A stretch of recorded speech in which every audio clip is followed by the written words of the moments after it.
ଆଜି ପବିତ୍ର ରଥଯାତ୍ରା ଦିନରେ ଆଜି ଆମ ମାଙ୍କର ରତ୍ନମୋଦ ଉତ୍ସବ ପାଳନ କରାଗଲା।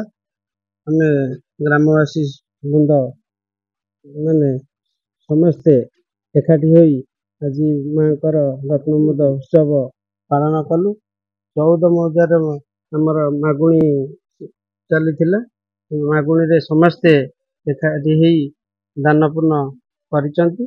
ତାଙ୍କର ସମସ୍ତଙ୍କର ଦାନରେ ଆଜି ମାଙ୍କର ରତ୍ନମୋଦ ଉତ୍ସବ ପାଳନ କରାଗଲା।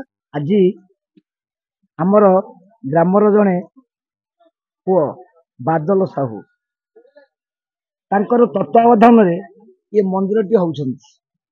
ये मंदिरर दधिनौती रत्नमुद दियाजिबो। ये उत्सव आज आमर माल 14 मजार समस्त निमंत्रित दल विदल जाति धर्म वर्ण निर्विशेष समस्त नेता मानू डकईछु।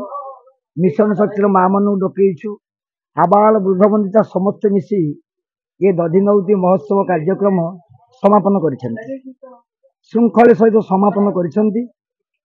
महाप्रसाद सेवन करछंती। मांकर प्रसाद ये मालगड़ बन दुर्गा ठाकुरानी कुचली ठाकुरानी मंदिर दधिनौती रत्नमुद देई समस्त भक्तवृंद आनंद मंदिर हरिबोल हुलहुली देई महाप्रसाद सेवन कर जाइछंती।